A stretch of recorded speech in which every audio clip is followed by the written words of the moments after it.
Why did you come back here if you're afraid of the truth? Nathan's voice cut through the silence, sharp and deliberate. His eyes locked onto mine, piercing through every shield I had carefully built over the years. For a fleeting moment, I regretted accepting his invitation.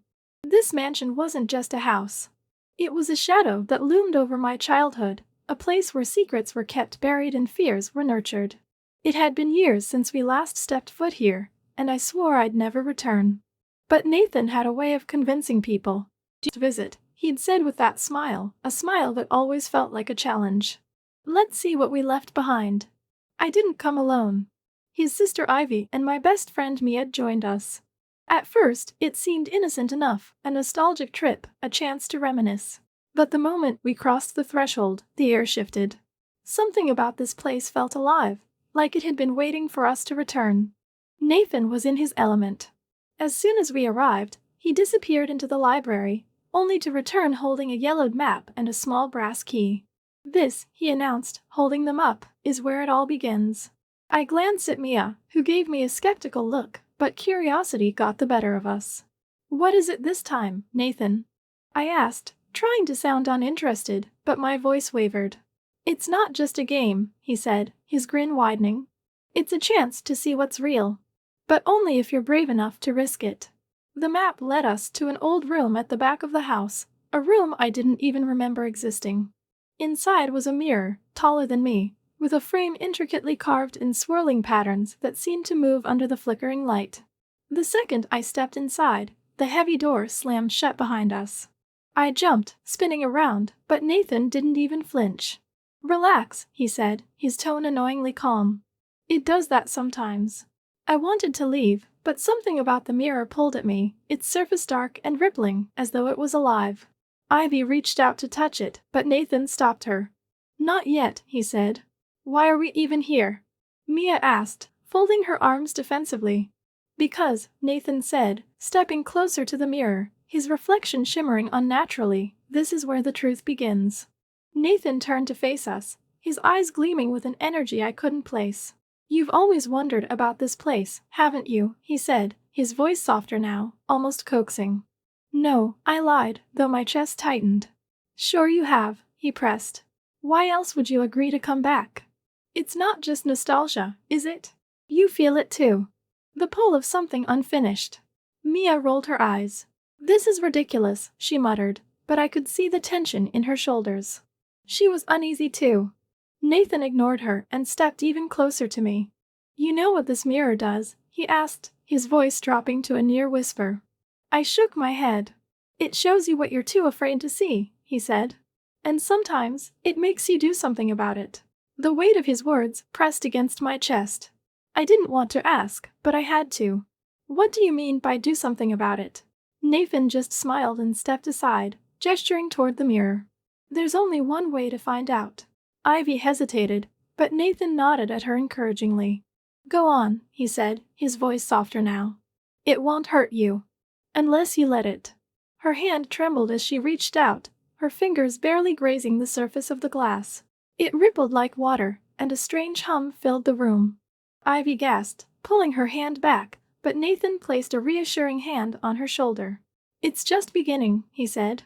Ivy stared at him, her breathing uneven, but before anyone could stop her, she touched the mirror again, pressing her palm flat against it.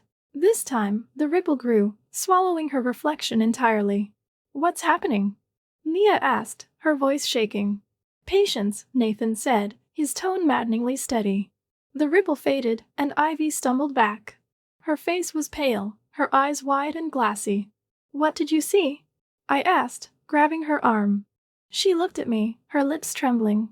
It's not real, she whispered, but the fear in her eyes said otherwise. Nathan stepped between us, his presence commanding. Who's next? He asked, his gaze settling on me. No, I said, shaking my head. I'm not doing this. Nathan tilted his head, his grin widening just slightly. Are you sure? He asked. Because the door's locked. And it won't open until everyone plays. Mia crossed her arms. This is insane, Nathan. Whatever you're trying to do, we're not interested. Nathan didn't even look at her. His focus stayed on me, and his words hit harder than they should have. You've always wanted answers, haven't you? About this house. About yourself. I froze. Think of this as your chance to finally know, he continued. But only if you're brave enough to face it. The room felt smaller, the air heavier. My heart pounded as I stared at the mirror.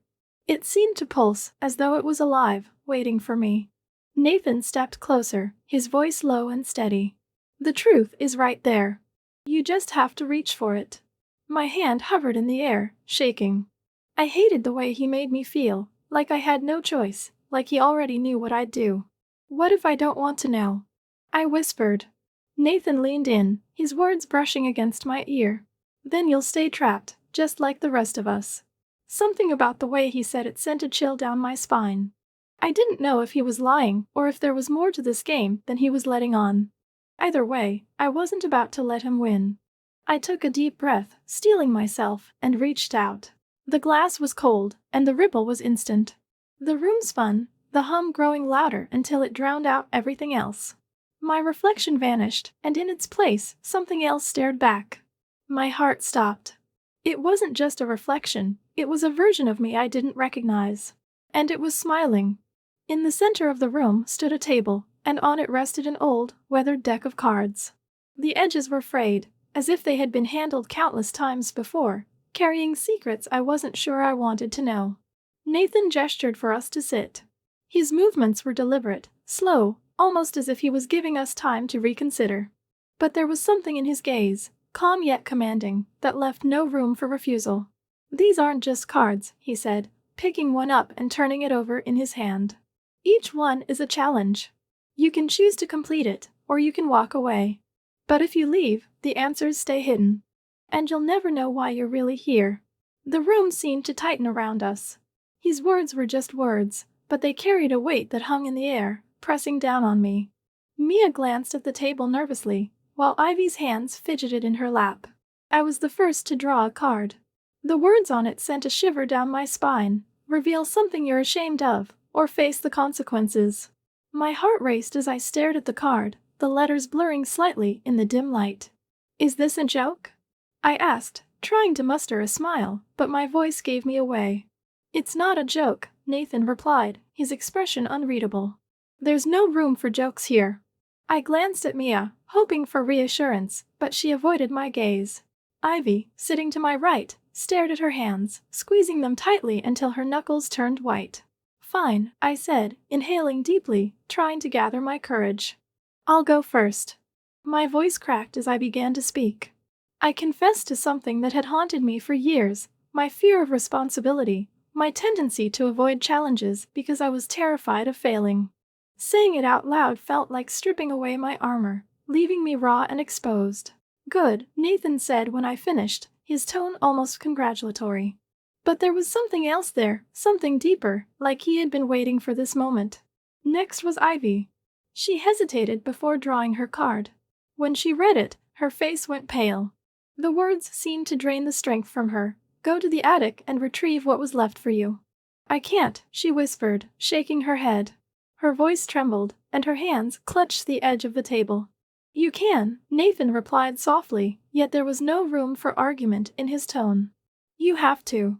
Ivy froze for a moment, her lips quivering as tears welled up in her eyes. Then, slowly, she stood. Okay, she whispered, as if convincing herself. Okay. The room was silent as we watched her leave. The air felt thick, oppressive, like we were all holding our breath, waiting for something to happen. Mia tapped her fingers nervously on the table, while Nathan sat perfectly still, as if he knew exactly how this would unfold. Minutes passed, though they felt like hours. And then it came, a scream, piercing and raw, tearing through the silence. It was Ivy. I shot to my feet, my heart pounding in my chest. What did you do? I demanded, turning to Nathan. She's fine, he said calmly, almost dismissively. She's facing her challenge. I'm not sitting here. I snapped, storming out of the room before he could stop me. The attic was cold and dark, even though a faint sliver of moonlight spilled in through a small, dusty window. My heartbeat thundered in my ears as I climbed the stairs, my breaths coming in shallow gasps. Ivy. I called out, my voice echoing in the stillness. No answer. I found her in the corner, crouched near an old chest. Her hands were trembling as she held something wrapped in a faded piece of cloth. Her shoulders shook, and when she finally looked up at me, her wide eyes glistened with unshed tears. "What happened?" I asked, stepping closer cautiously.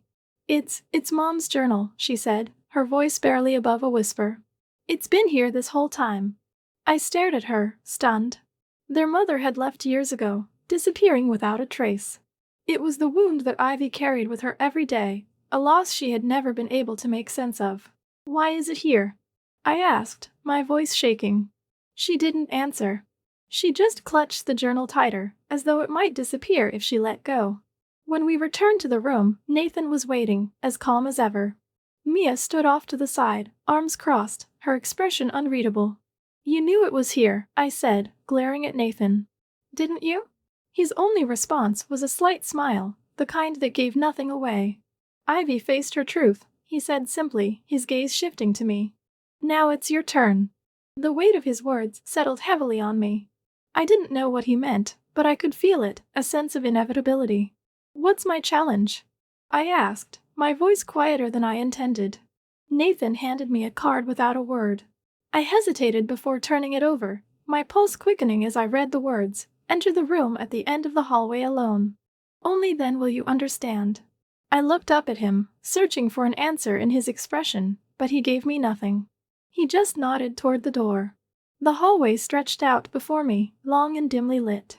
My legs felt heavy as I took the first step, the air around me growing colder with each passing moment. When I reached the door, my hand hovered over the handle, trembling. I glanced back, but Nathan was standing at the other end of the hall, watching silently. I turned the handle and stepped inside. The room was unlike any other in the house. It felt alive, humming with a low, steady energy. In the center was a table with a single object on it, a mirror. And in that mirror, I didn't see myself. I saw something else entirely. This wasn't just a game anymore. And whatever was coming next, I wasn't ready for it. When I reached the attic, Ivy was crouched by an old chest, clutching something in her trembling hands. The dim light cast long shadows across her face, and her wide eyes reflected the fear and uncertainty that radiated from her. "It's Mom's journal," she whispered, her voice breaking. The words hung in the air, and I felt a chill run down my spine. Their mother had disappeared years ago, leaving behind more questions than answers. I hadn't known Ivy carried this wound so deeply, but now, seeing her clutching that faded leather-bound book, it was painfully clear. "There are answers in here," she said, her voice trembling. But there was something else in her tone, something that sounded like dread. Ivy didn't move, didn't look at me. She just stared at the journal as if it held the power to either heal her or destroy her completely. "We should go back," I said softly, reaching for her arm. She nodded, almost mechanically, and let me guide her downstairs.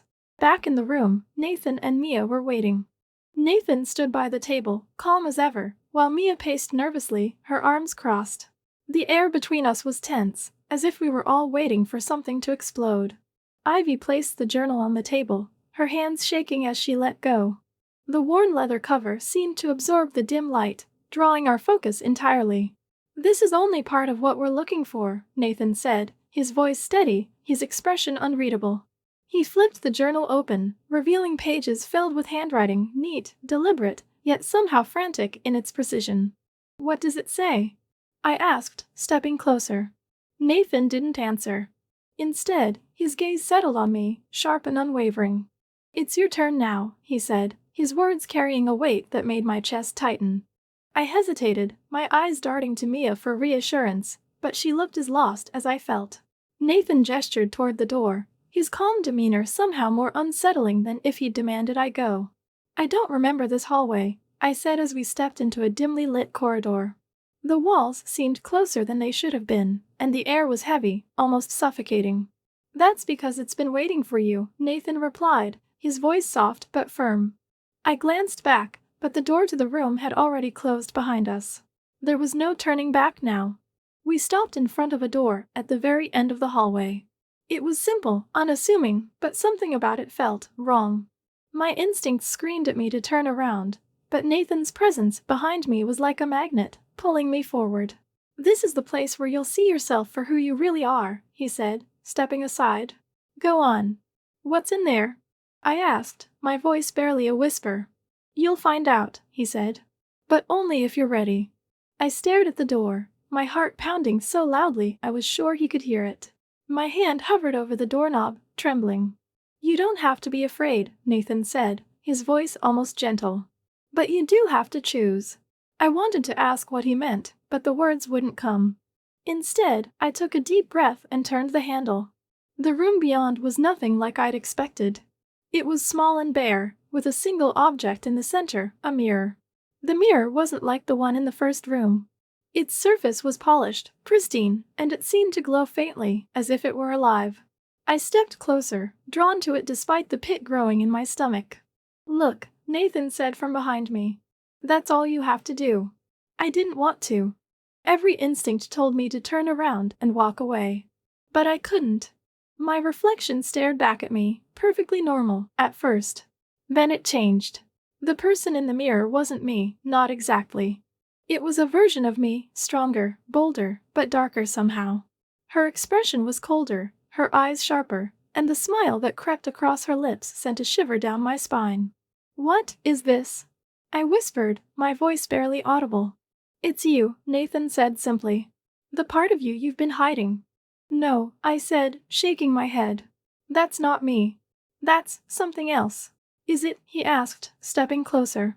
His reflection didn't appear in the mirror, only mine, or hers. The version of me in the mirror tilted her head, studying me like a predator would its prey. I couldn't look away, even as fear clawed its way up my throat. Why are you showing me this? I demanded, turning to face Nathan.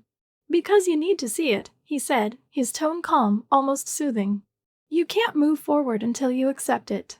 Accept what? I shouted, the fear turning to anger. That you're not just who you think you are, he said, his voice dropping to a whisper. You're so much more. The words echoed in my mind as I turned back to the mirror. My reflection, no, the other me, was still there, her smile widening. I don't understand, I said, my voice trembling. You will, Nathan said. But only if you're brave enough to keep going. The room seemed to spin, the mirror's surface rippling like water.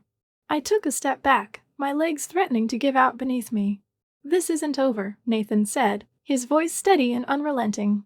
Not until you decide who you really are. I couldn't speak. The air around me felt too thick, the weight of his words pressing down on me. And deep down, I knew he was right. Whatever was waiting for me next, I wasn't sure I was ready for it. But there was no turning back now. The room Nathan led me to was bare, unassuming, but the air inside felt charged, as if it were holding something alive. On the table lay scattered objects that froze me in place. A photograph of the three of us, Nathan, Ivy, and me, on the mansion steps. A bracelet I thought I'd lost years ago. A chipped toy horse I used to think was magical. Why are these here? I asked, my voice tight. Nathan stood across the table, calm and deliberate. He picked up the bracelet, turning it over in his hand. Because this house remembers, he said simply. The weight of his words pressed on me. Why am I here? I demanded, louder this time. Nathan set the bracelet down and met my eyes. Because you've spent your life afraid to find out who you really are. The air thickened, his words striking something deep inside me. I wanted to argue, to deny it, but I couldn't. Nathan took a step closer, brushing his hand lightly against mine. The touch sent a shock through me. You felt it, haven't you? That pull, those questions you've avoided. It's here, waiting for you. I turned away, my voice trembling. What are you trying to say? I'm not telling you anything you don't already know, Nathan said calmly. You've always known. You just didn't want to see it. My eyes landed on the photograph. I picked it up, my hands trembling. This was the summer before everything changed, I murmured. Nathan nodded. Do you remember what happened that summer? I hesitated, memories flickering faintly in my mind. I remember pieces, I admitted. The house felt different. Like it was alive. It was, Nathan replied. His words sent a shiver down my spine. What does that even mean? I asked, my frustration bubbling over. It will make sense, Nathan said. But only if you let it. I slammed the photograph onto the table, my voice shaking. Why won't you just tell me what's happening? Because it's not about what I know, Nathan said, his gaze steady. It's about what you're ready to face. The walls seemed to press in on me, and my breath quickened. I don't want to do this, I whispered. Yes, you do, Nathan replied firmly. You wouldn't have come back if you didn't. His words struck like lightning. He was right, I had come back. And deep down, I'd known this wasn't just a nostalgic visit. My eyes landed on the toy horse. I picked it up, tracing the chipped paint. I thought this was magic, I said softly. Nathan smiled faintly. Maybe it was, he said. Or maybe you were. The room grew quieter, the weight of it pressing on my chest. You don't have to run anymore, Nathan said. This house, these memories, they're not here to hurt you. They're here to show you what you've been hiding from. Tears welled in my eyes, but I blinked them away. I don't know if I can do this, I whispered. You can, Nathan said simply. You already are. I placed the toy horse back on the table, my hands trembling. What happens now? I asked, barely able to speak. Nathan stepped closer, his presence steadying but overwhelming. Now, he said, locking eyes with me, you decide what comes next. I stared at him, searching his face for answers, but deep down, I already knew. This wasn't about the house or the objects on the table. It was about me. The truth I'd been avoiding wasn't out there, it was inside me, waiting to be faced. You'll see, Nathan said quietly. But only if you're brave enough to keep going. After that night, everything changed. When we returned to the others, the room felt different. It wasn't the house, it was us. Ivy sat quietly, clutching the journal as if it were a lifeline. Her face was pale, her hands trembling, but there was something in her eyes, a mix of relief and fear, like she had found something she wasn't ready to confront. Mia stood off to the side, watching, silent but alert. Her gaze shifted between Nathan and me, searching for answers, trying to piece together the puzzle we had become. And Nathan? He didn't push. He didn't speak. He just stood there, his presence commanding without saying a word. His eyes held mine for a moment, and in that gaze, I understood this wasn't over. Not for me. For him, the game was complete. For me, it was just beginning. I couldn't stop thinking about what I'd seen in that room. The reflection in the mirror, the other version of myself. She was stronger, bolder, but darker, and I couldn't shake the feeling that she hadn't just been a reflection. I wanted to run, to leave the house and never come back, but something rooted me to the spot. The fear was still there, gnawing at the edges of my mind, but now it was tangled with something else. Curiosity. Nathan leaned against the doorway, his voice breaking the silence. You're different now, he said, his tone even, almost indifferent. What does that mean? I snapped, though I already knew. You felt it, he said, stepping closer. The pull. The questions. You've stopped running from them. I hated how calm he was, how easily he could read me. I hated it because he was right. Mia's voice broke the tension. Are we just going to pretend this is normal? She asked, her arms crossed tightly. This isn't normal, I admitted. But maybe it's not supposed to be. Mia shook her head, clearly frustrated. You're talking in riddles just like him. What's going on with you? I didn't answer. How could I? How do you explain something you don't fully understand yourself? Instead, I turned to Ivy. What's in the journal? Her hands tightened around it, and for a moment, I thought she wouldn't answer. Finally, she looked up. It's not just Mom's journal, she said, her voice trembling. It's more than that. It's about this house, our family. About us. Nathan smiled faintly, like he'd been waiting for her to say it. Go on, he prompted. Ivy hesitated, then opened the journal. Her hands shook as she flipped through the pages, stopping on one near the middle. She read aloud, her voice barely above a whisper. This house isn't just a place. It's a mirror. It shows us who we are, what we've hidden. It keeps our secrets, but only until we're ready to face them. I felt a chill run down my spine.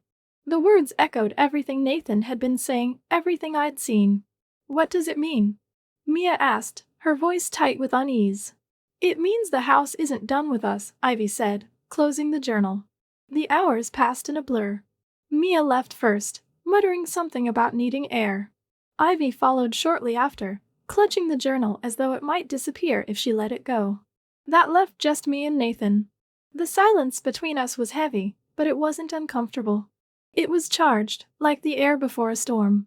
"You're staying," Nathan said, not as a question but as a statement.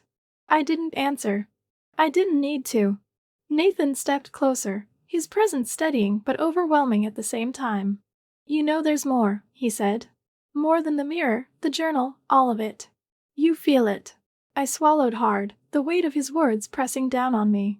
"What happens if I leave?" "You'll forget," he said simply. "Not everything. But enough. Enough to make it easier." "And if I stay?" Nathan's eyes softened, but his voice remained steady. "Then you'll find out who you really are." I looked at the doorway, at the faint light spilling in from the hall. A part of me wanted to walk through it, to leave everything behind and pretend this night never happened. But I couldn't. This house wasn't just bricks and mortar. It wasn't just a place where I grew up. It was a part of me, as much as the memories I carried, as much as the version of myself I'd seen in the mirror. "I'm not leaving," I said finally, my voice steadier than I expected. Nathan nodded, as though he'd known all along. "Good." The faintest hint of a smile crossed his lips as he turned and walked away, leaving me alone in the room. I stood there for what felt like hours, staring at the table, the photographs, the bracelet, the toy horse. Each item felt heavier now, filled with meaning I didn't fully understand yet. But I would.